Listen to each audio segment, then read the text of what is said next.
Hello, everyone. My name is Thomas Smith. I'm a member of the business development team at Netcapital. Let's give everyone a few moments here to get settled in.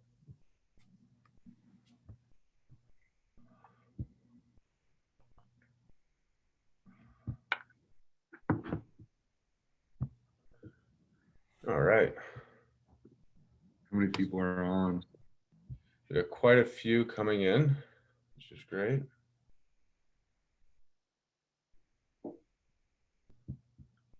Just give everyone another minute before we get started. All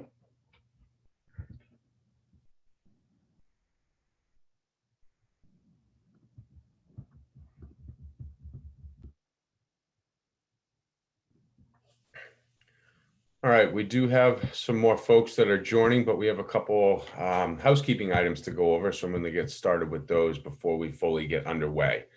As with all of our companies we feature during webinars, Energyx is actively fundraising on Netcapital right now.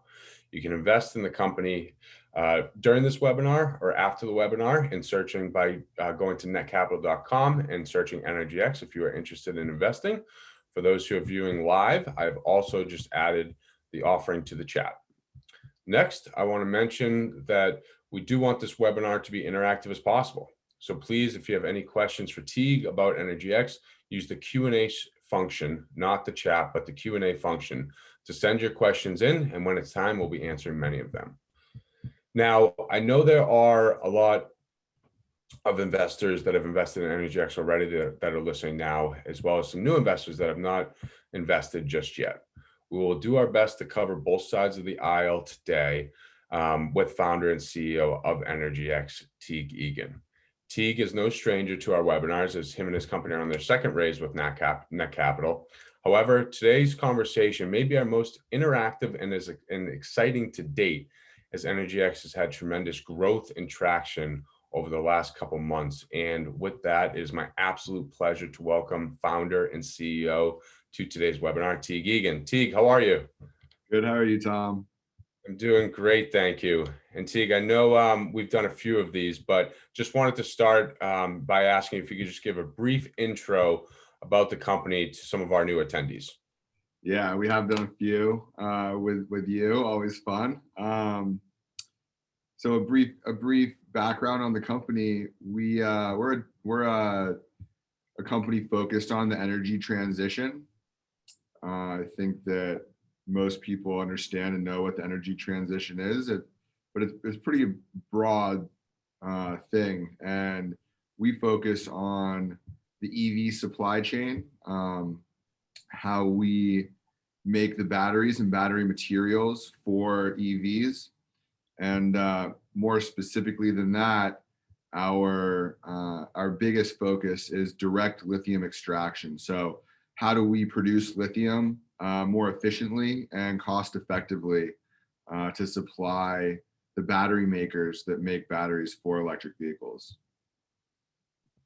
Awesome. And Teague, I know you and I have spoken quite a bit in the past couple months, and there's been a lot of exciting updates, specifically since our last webinar. So can you touch upon a couple of these exciting updates? And I guess what I'm most interested in, can you tell us about what's going on in Austin, Texas?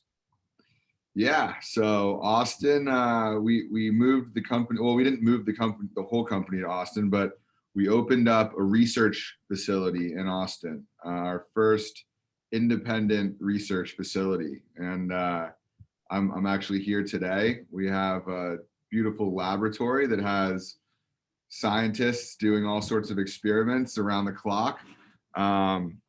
This is where we are building our pilot plants that will be deployed to the mine sites for lithium producers to use our direct extraction technology. So we've moved about 30 people now to Austin, Texas, and we chose Austin for a few reasons. It was between a few different sites, Austin being one of them, of course, the Bay Area being another, Boston and Miami. And, Austin had a few advantages that we really liked compared to the Bay Area, a little bit lower cost of living, no state income tax, but more so, we see a huge trend moving to Austin, both in venture capital money and talent around technology. So Oracle announced that they're coming to Austin and bringing 100,000 jobs. Apple is opening, I think, H2Q here and bringing tens of thousands of jobs. Facebook and Google have a huge presence here. And I think we all know that Tesla is building their one of their new gigafactories in Austin and bringing 10,000 jobs. So a tremendous amount of talent is coming to Austin, and it's a hugely growing metropolitan area. So the whole team kind of decided on Austin together. I don't want to take credit for that. It was a team decision, but we're very pleased with Austin and our growth potential here. That's great. And you mentioned some of these large numbers that these companies are hiring, but you're also hiring a large number. And you said you've hired 30 so far. So can you tell us about the 100+ people that you're looking to hire? What types of roles that you're looking for? Yeah, absolutely. So right now we have about 30 people, and the mix, the personnel mix is about half scientists and half on the business side. We wanted to secure all of the business side people towards the beginning. So we have our CFO, we have business development, we have general counsel, we have growth strategy, we have our marketing and communications. And then on the science side, we have people that are looking at our direct lithium extraction technology. We have some battery scientists, but we'll be growing that. All of the new people that we're looking to bring on are all scientists. So people that have experience in mechanical engineering, scientists and engineers, people that have experience in mechanical engineering, material science, electrochemistry, really the engineering disciplines, so mechanical, electrical, chemical engineering, and then kind of chemistry like electrochemistry, physical chemistry, wet chemistry, nanotechnology. We're really looking to bulk up the science team in pursuit of new battery technologies and just new innovation around the EV supply chain. It's a very exciting growth opportunity, I think, around the EV supply chain. I mean, all of these companies, these auto OEMs, are looking to produce millions or even tens of millions of electric vehicles. I think I saw just today that the US is committing to have 50% electric vehicles by 2030. I mean, that's only 8.5 years away. And so much growth is going to happen around that supply chain that contributes to electric vehicles around the battery for the most part. So we want to be a part of that, and that's what we're hiring for. What do you think the actual probability of that is by 2030? The probability that the US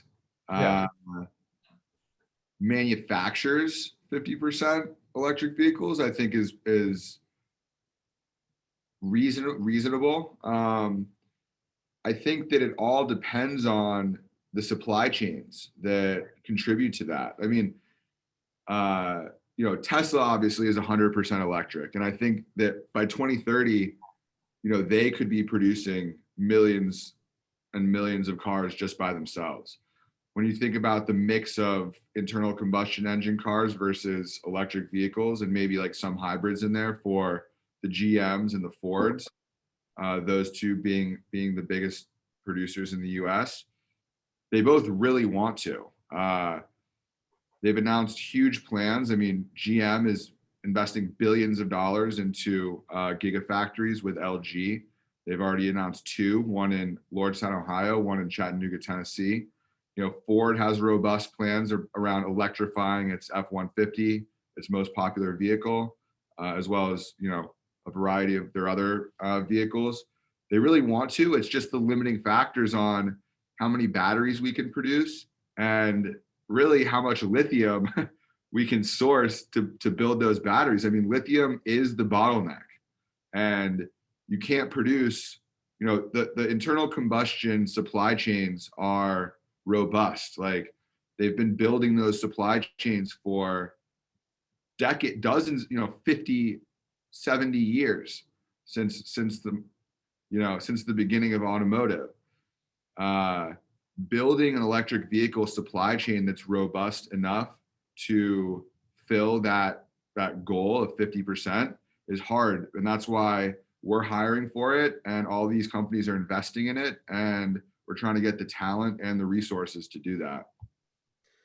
And Teague, I know you're doing a lot of hiring, but prior to, kind of this explosion in Energyx, you have some experienced people that are on your team. Can you talk about your team and what are their backgrounds and what makes them unique in the position that they're in with Energyx? Yeah.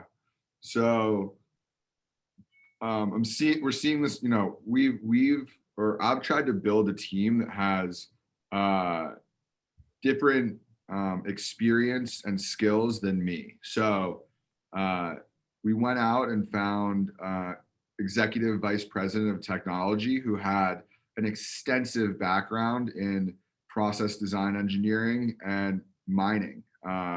He was at Rio Tinto, which is the world's second largest mining company. And he led their lithium exploration over in Europe. And Rio Tinto actually just last week announced they're investing $2.4 billion into this lithium project in Europe. And our executive vice president was the first author on the first patent around the process design technology that they're using to implement in this project. So he brings with him, tremendous experience in lithium process design.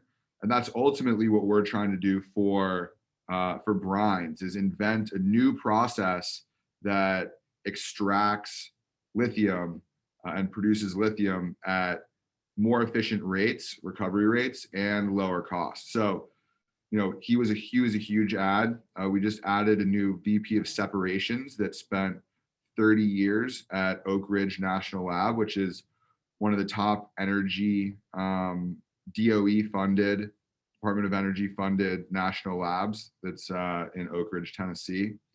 We're seeing a lot of applications come in from more traditional energy like fossil fuels, oil and gas.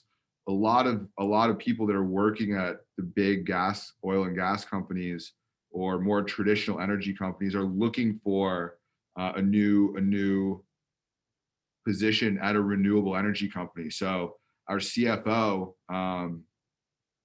he spent 17 years as a partner at PricewaterhouseCoopers, which is one of the big four accounting firms, alongside Deloitte, KPMG, and then he spent about 5 years as a CFO at Venture Global LNG, so a liquid natural gas company.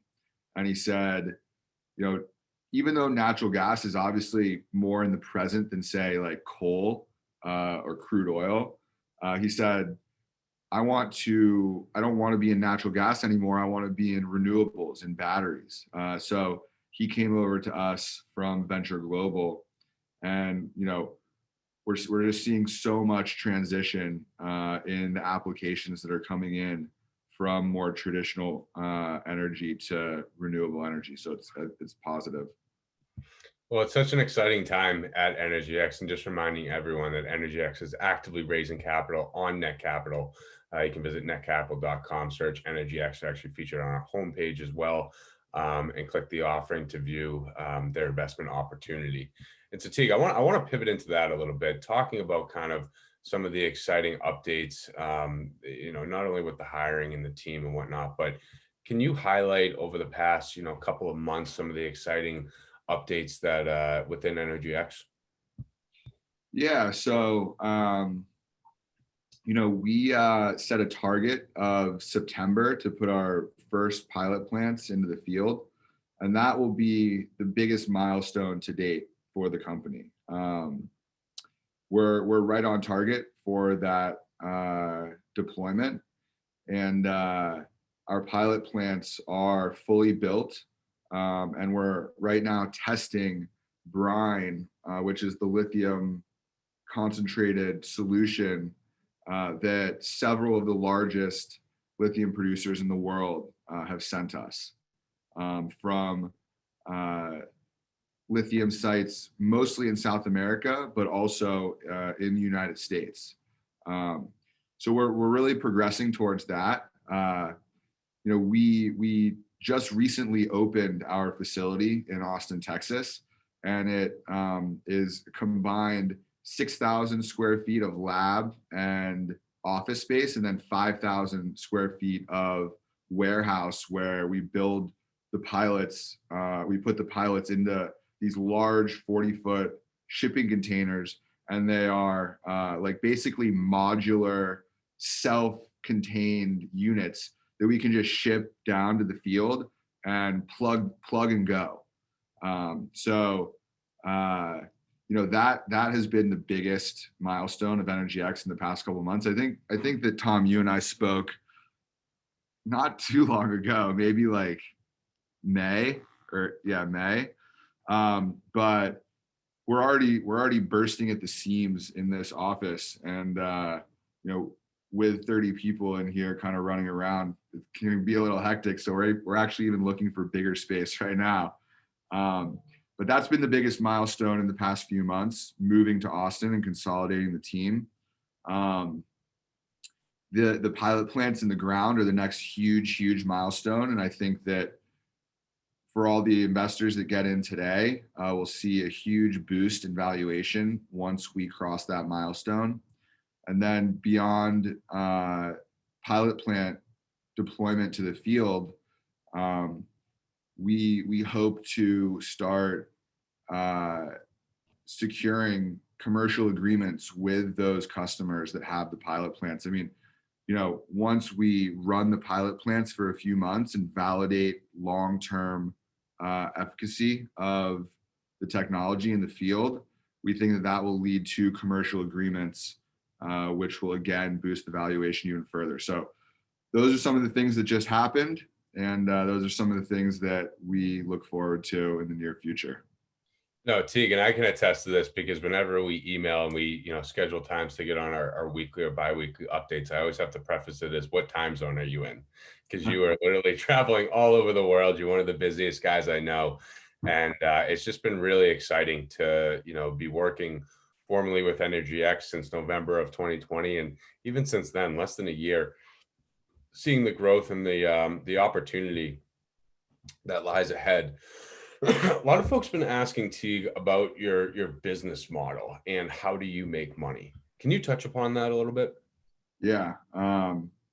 So our business model has expanded since the inception of the company. I think that it's important to note that in every company you evolve and mature and pivot and stay open to new opportunities that may come your way.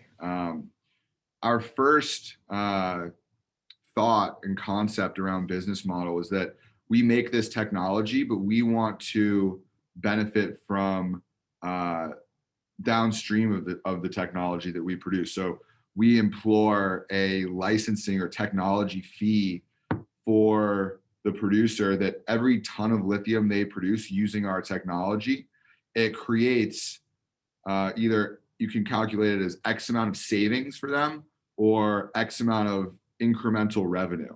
And we want to participate in that added value that we create for them. So, say that on a unit economic or a per ton unit economic, we save our customers $2,000. We want to participate in a percentage of that. Or say that because we're recovering so much more lithium using our technology, that they make an extra 100% top line revenue, we want to participate in a fraction of that. So that was our original business model. Some things that we've started to encounter is that this actually goes to one of the questions that Alex just asked.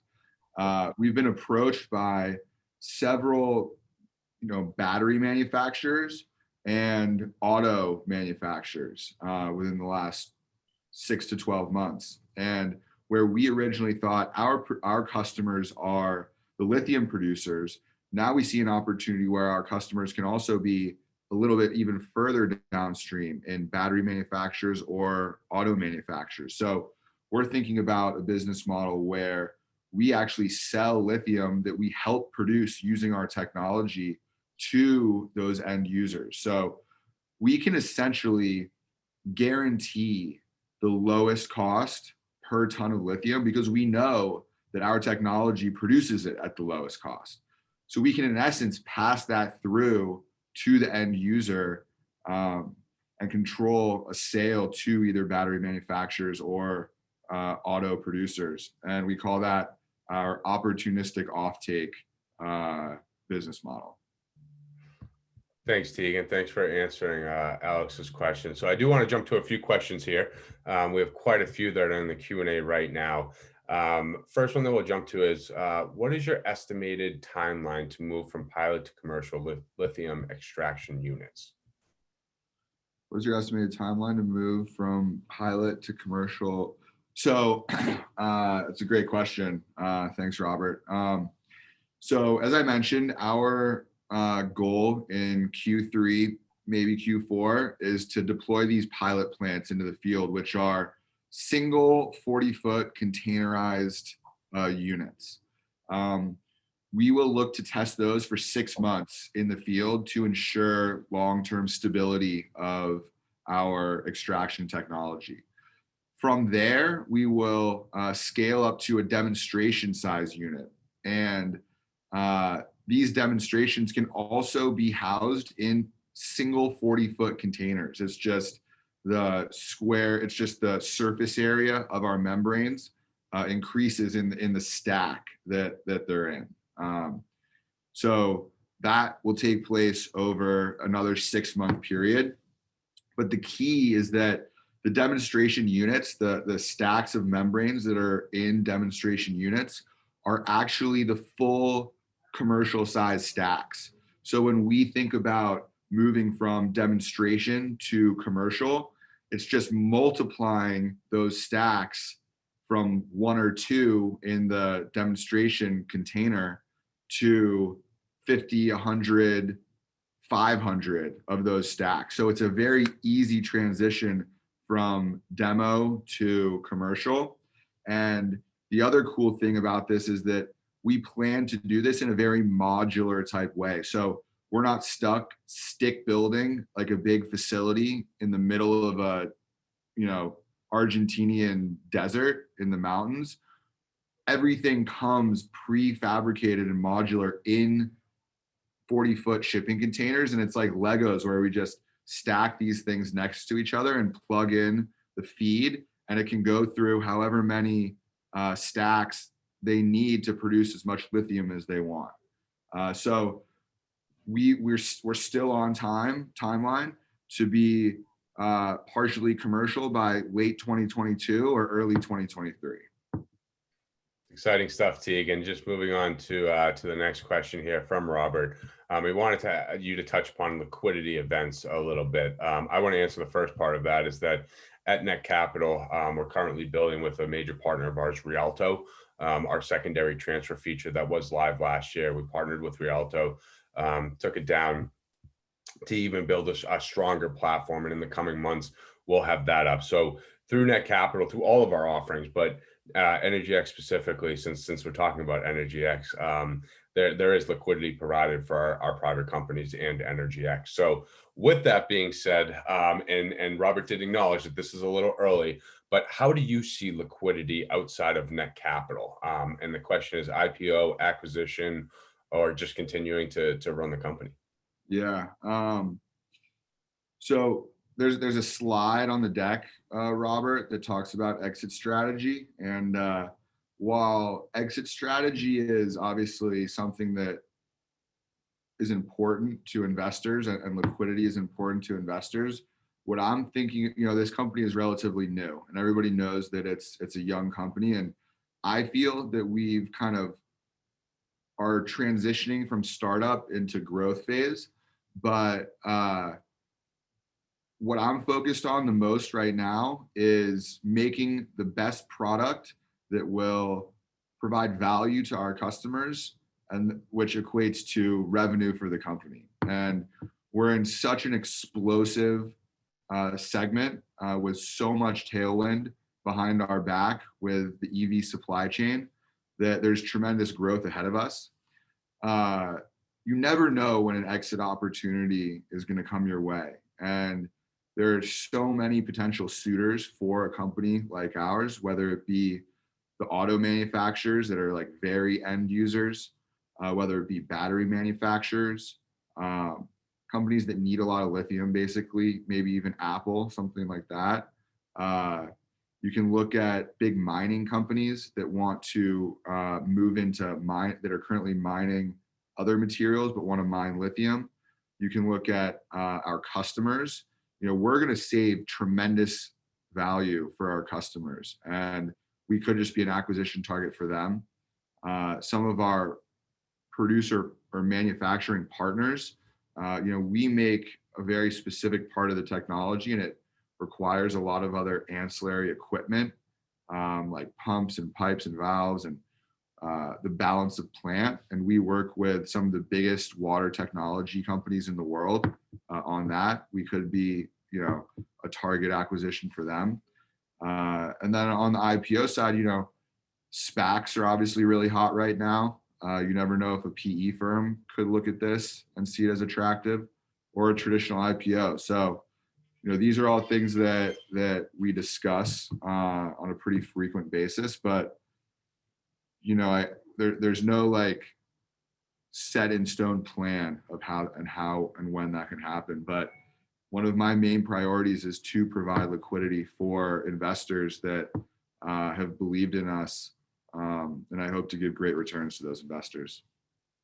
No, Tegan, one of the things I really admire about you is that you don't put the cart before the horse, and you understand about building a great product, and then, the company will speak for itself, right? And liquidity will be provided. So it's something that, has been great to see, especially with your 2 raises with Netcapital. I just want to address Ken's question about the certificate of ownership with the investment. What's being issued for the investment opportunity with Netcapital is common stock, so it's an equity investment, and the shares are currently selling for $8 via Netcapital. Let's move on to our next question here. Someone has a question about the square footage of the facility in Austin right now. In order to reach your valuation of $1 billion, how big of a facility will you need? So our valuation doesn't necessarily directly relate to the square footage of our facility, but right now we're in 11,000 square feet, and like I said, we're kind of bursting at the seams. So looking at something a little bit larger. But those 2 things aren't directly tied. Our valuation, I think, is more tied to the value that we provide to our customers, and future projections on revenue based on commercial arrangements with the customers that we are soon deploying our pilot plants to. So tough question, but we're looking to expand our facility to about 35,000 feet, hopefully in the next 12 months or so. And then from there, we have bigger plans of expansion, but I don't want to get into that quite yet. Yeah, no, Teague, and thank you for the answer. But who knows if this person asking the question is a real estate agent in Austin or whatnot. But I think the main thesis here, right, is that you're quickly outgrowing a fairly large facility now, and will continue to do so.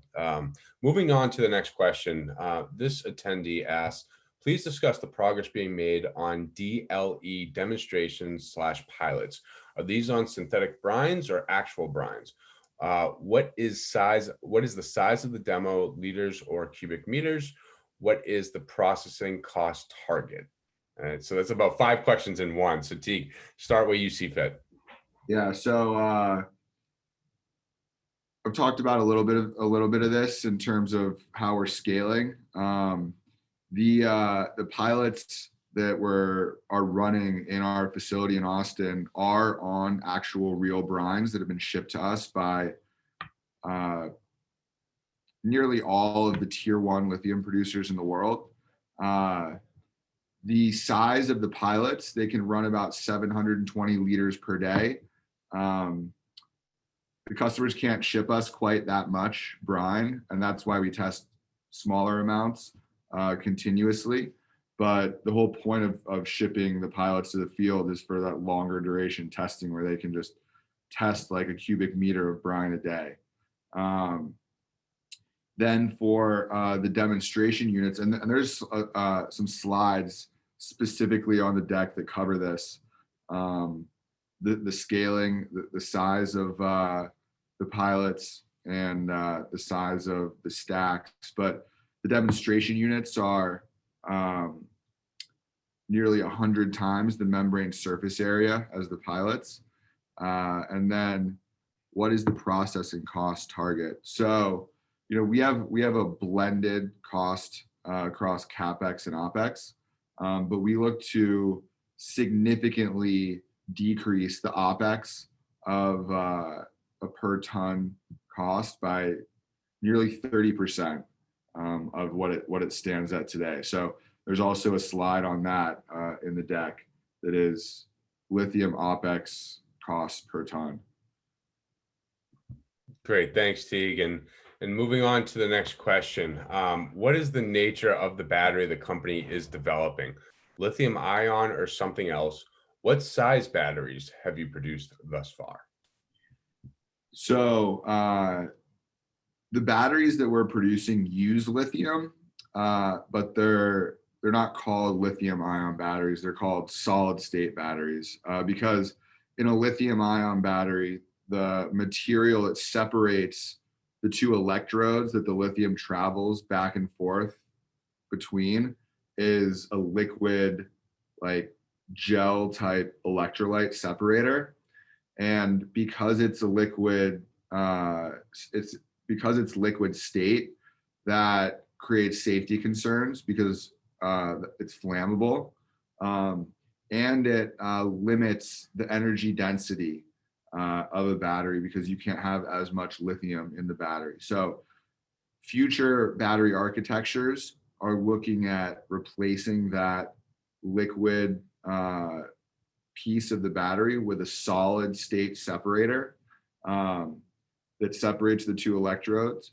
And if you have a solid state separator, it's much safer because that's non-flammable, and it can have more energy, more energy density. So energy density is the calculation for how much energy per like volume or weight the battery holds. So you want that to be high so that like your phone can have a longer charge or your car can go further with longer mileage based on the energy density. So we're working on solid state batteries, and the size that we're testing right now is coin cell. So first we do tests that like aren't even in cells.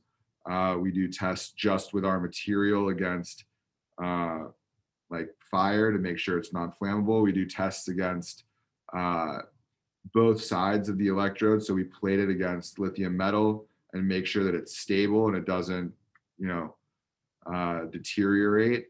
And then we put it into coin cells and run it on our battery cell tester, basically charging and discharging over and over again over a certain amount of time. And we've accomplished 150 cycles, which is a good start. Some of the biggest battery companies in the world, they have asked for a target of 800 cycles, but we are quickly advancing to, I think, the stage that both QuantumScape and Solid Power and Solid Energy Systems are at. So I'm pretty happy with our progress in the past year of our battery developments. Thanks, Teague. And our next question is pretty detailed, so we'll take it from the top. Using nanocarbon mesh to extract lithium is a great idea. Considering the micron size of lithium, which is small, but what is the carrier fluid used that is small enough to pass standard size nanocarbon sized mesh? Let me read that one again. Using nanocarbon mesh to extract lithium is a great idea. Considering the micron size of lithium, which is small. But what is the carrier fluid used that is small enough to pass standard size carbon? I'll just kind of explain. So lithium is found in saltwater brine along with many other salts, and water is essentially the carrier. So if you think about ocean water, it has about 3% salt and 97% water, which is H2O, or 2 hydrogens and 1 oxygen.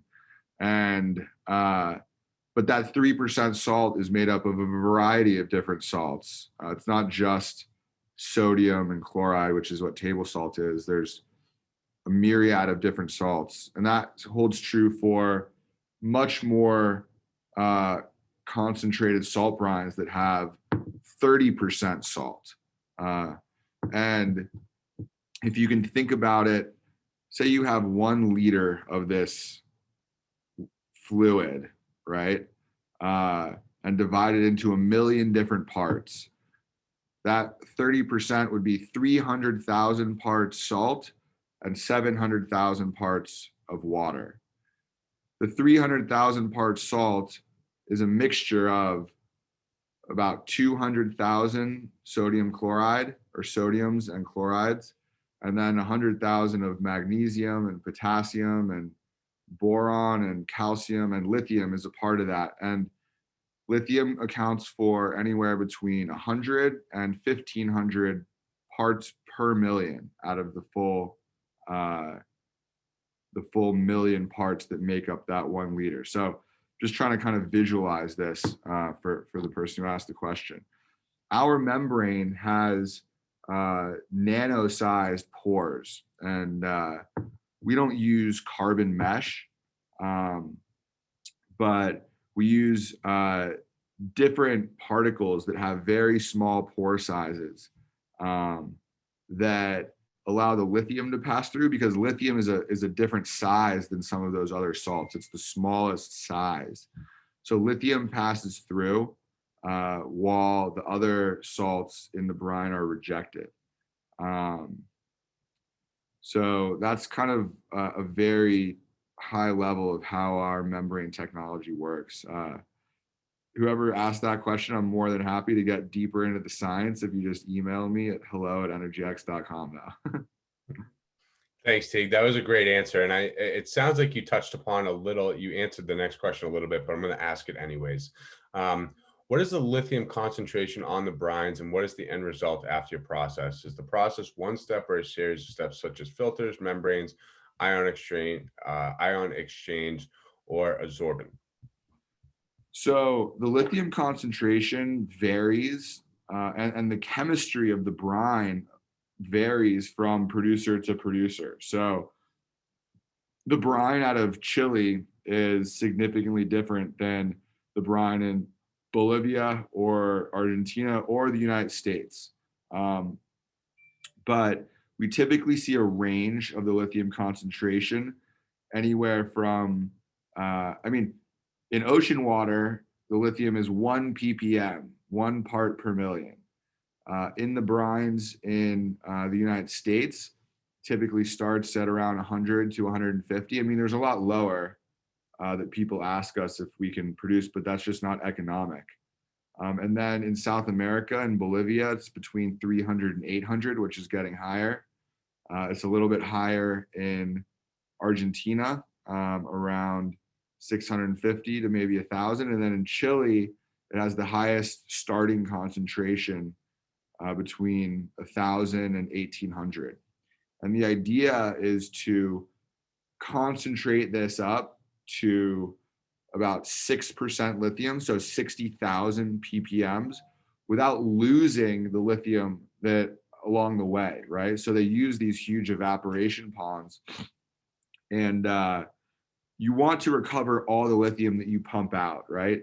If you concentrate it up super high, but you lose 90% of the lithium, that's not a very good end result, right? So it's a balance between the end result of concentrating it up as high as possible to then crystallize or extract it out of the solution so that it's in solid crystal or salt form to use in the batteries, and recovering as much of it as you can.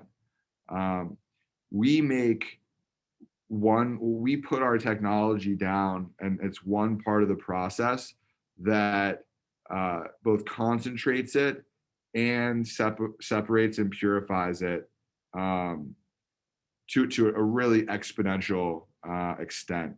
We don't use any sort of absorbance or ion exchange, but ours is a membrane-based approach. Teague, I think this next question's an interesting one. With global warming and glaciers melting and there being an influx of fresh water, does that change the ppm of the salt and how you abstract from the ocean? Sorry, was that your own question or was that? No, I got that through a private chat on the side. Oh, can you just repeat it again? So with the glaciers melting and global warming kind of in full effect, does that affect the way that you're able to abstract in the parts per million of within lithium and when you abstract from salt water? So we don't extract from ocean water, which is of course salt water, right? And I think that the glaciers melting could largely affect that, but uh, we extract from uh, salt regions on land, like dried up salt lakes. So think about the Great Salt Lake in Utah. That has a concentration of about 20 to 24% salinity, so very salty. And it's of course right next to the Bonneville salt flats, which in prehistoric times used to also be part of this Great Lake. Um, Extremely salty waters, but that's inland, right, on these large mountain ranges. I mean, that's part of the Rockies, right? The other huge area that has really high concentrations of lithium in the salt water is on the Andes mountain range down in South America. So the water falls onto the mountain range, and then it tries to find its way down to the ocean. On the Andes mountain range, on one side it goes down to the Amazon rainforest, and that's why it's such a beautiful rainforest over there. It has a really long ways to get to the Atlantic Ocean. On the other side, it goes down to the Pacific Ocean, and along that side, it's a much shorter route. And it's created areas high in the mountains that are really big salt flats that used to be huge salt lakes, and they have extremely high concentrations of salt because of the volcanic formations. And then the water gets trapped and creates really high concentration salt brines of lithium. So the salt that we're going after is not from the ocean. There's just too small of lithium and salt overall. So glaciers melting doesn't really affect lithium extraction from salt brine, but of course our whole goal here is to avoid glacial melting. So Right, and contribute to helping solve this global warming problem. So thought that was an interesting question, as well as the next one. Can you comment on Tesla's so-called table salt lithium extraction technology? Lee, good to hear from you. Lee is one of our earliest investors. So good to hear from you, Lee. So Tesla announced an extraction technology last year at Battery Day in September that Elon said was basically like sprinkling table salt onto clay, and the lithium would kind of miraculously be extracted. They just released, well, not just, but earlier this year, they released the patent around that technology. And I read the patent. it's a lot more complicated than sprinkling table salt onto lithium containing clay.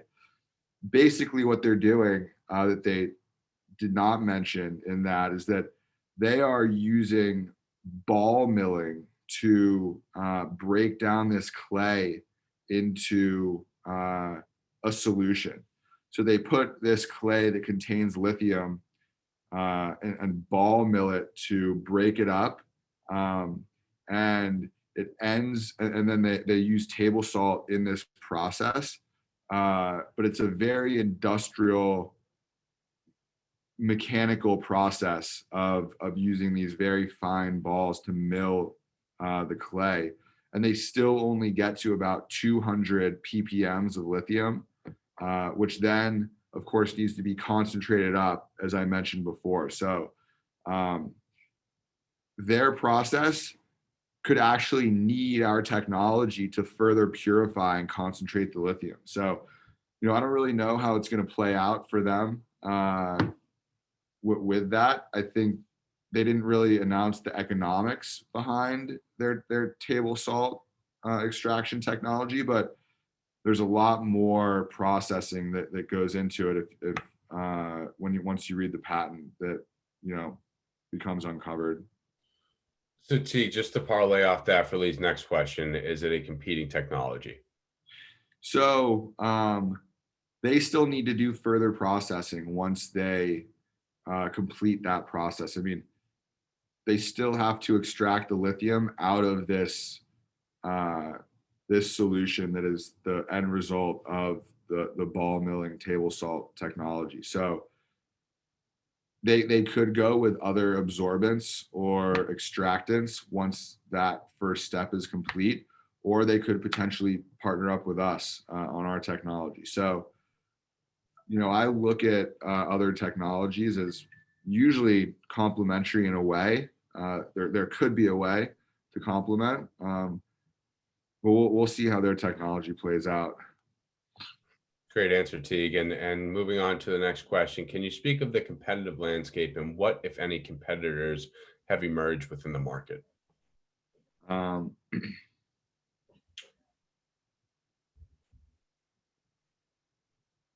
Sorry, can you repeat that? Sure. Can you speak of the competitive landscape and what, if any, competitors have emerged in the market? Um, so lithium extraction technology is a relatively new kind of niche industry, and industries like this are created out of cause, right? There's a huge supply demand imbalance in lithium. The demand is way, way higher than the supply. So all these people, including myself, said, how can we more efficiently and cost effectively extract lithium, right? So that's the thought process behind the genesis of the company, right? With that said, because it's so new, there are no fully commercial direct lithium extraction technologies, but there are a lot of people trying. And I mentioned where we are on the technology readiness level. We're getting ready to deploy our pilots. I think that we are one of a handful of the top 3 companies in the direct lithium extraction space that's extremely close to piloting and commercialization. Some of the other companies that are attempting to progress and commercialize direct lithium extraction technology are E3 Metals. Livent is a big producer that's trying to develop their own. Ganfeng is a big lithium producer from China that is developing new systems of DLE. Lilac is a company out of California that is trying to do that. Tenova is a company that's trying to develop direct lithium extraction technology. Let's see if there's any other kind of big ones. There's a company in Russia that applied for the Bolivian technology bid called Uranium 1G. So there's a handful of, but there's also a lot more that are smaller stage than us. I've heard people say there's up to 50 direct lithium extraction technologies, but those ones that I just mentioned, I think, are kind of in the top tier of what I would consider the competitive landscape. Thanks, Teague. And another question from the same attendee. Do you anticipate being able to publicize pilot arrangements in eventual commercial agreements, or do you think the customers will insist that these details remain confidential? Uh, they'll absolutely remain confidential. um, when we finalize our pilot arrangements. Um, Wait, oh, sorry, I misheard your question. The deals will be public. The details of the deal will remain confidential. So yeah, when we enter into pilot arrangements, uh, part of those deals are to agree on a joint press release, and that's obviously a very exciting thing to announce when these pilots reach the field. So that will of course be announced, but the details of those deals, will certainly remain confidential. Absolutely. We look forward to those announcements, Teague, but I'm sure as many on this webinar have heard, and if this is your first time hearing Teague speak, you're learning now there are many exciting updates, and you can go to netcapital.com right now, search Energyx, as well as it's featured on our homepage to invest in Teague and what his team is building. A couple more questions here, Teague, and I know we're getting to the end of the hour. What is lithium concentration on the tested brines? So we've tested real brines from a range of different concentrations, all the way from 100 ppms from some produced water sources that is a byproduct of fracking that contains lithium, all the way up to concentrations of in the thousands, 3,000 ppm. This is lithium. This is brine that's already gone through stages of evaporation, and the lithium has been concentrated due to some of the pond evaporation. So we have patents around our design process and where our technology fits the best into existing infrastructure of lithium producers. So we've tested a large variety of lithium concentrations. Next question is, are there plans to separate out the other salts, such as magnesium, boron, et cetera, and sell them? So right now we are laser focused on lithium. It's my feeling that lithium is the most valuable of all those salts. So we just want to focus on how do we get the lithium. Magnesium and boron are byproducts of that. Sometimes they can be clumped together. Sometimes they come out separately earlier in the process. And those are big industries as well, of course. But we really want to focus on lithium for now. So there might be situations where we have partners that focus on that, but we're focused on lithium for now. Thanks, Teague. And I know we're getting, like I said, towards the end of the hour. We have time for one more question from an attendee that just submitted, but just want to thank everyone for attending today. We had a large audience, and this will also be recorded, posted on our YouTube channel. So if anyone's interested in going back and hearing this again, they can do so. And also new listeners will be able to listen in. Last question for this webinar is Energyx's solution unique enough that those company strategies are totally different, or might Energyx consider acquiring one or more competitors? And this was from the same attendee that asked about the competitive landscape. So just to repeat that, is Energyx's solution unique enough that those company strategies are totally different, or might Energyx consider acquiring one or more competitors? Yeah, so we believe that our approach and technology is extremely unique compared to what our competitors are doing. We're one of, if not the only DLE company that is using membranes to separate the lithium. But I think that in the coming months and years, as this niche industry matures, there will be consolidation.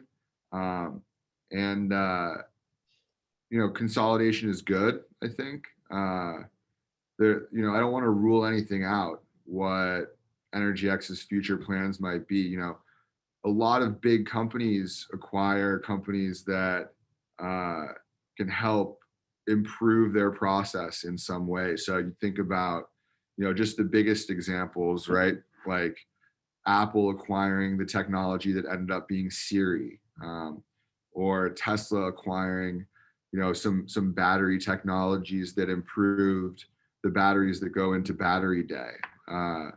There's always strategic mergers and acquisitions that take place, and I think that we're going to start seeing a good bit of that as direct lithium extraction and really EV supply chain as a whole starts to mature over the next decade or so.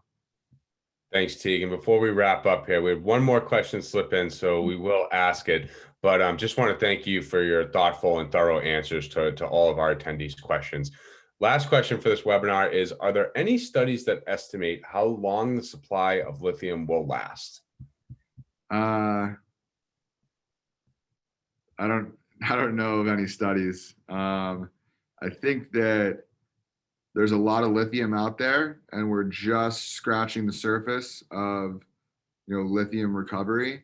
The good thing about lithium is that it's not a one-time use like fossil fuel. You don't just burn it to create energy like gas or oil, and it's gone. You can recharge it in batteries for tens of years, 20 years, and then once your battery has degraded to a certain point, lithium recycling is becoming more prevalent. So once it's out of the ground, we can recycle lithium and build new batteries. So it's a very eco-friendly circular system. But I don't know the exact length or estimate for how long lithium supply will last.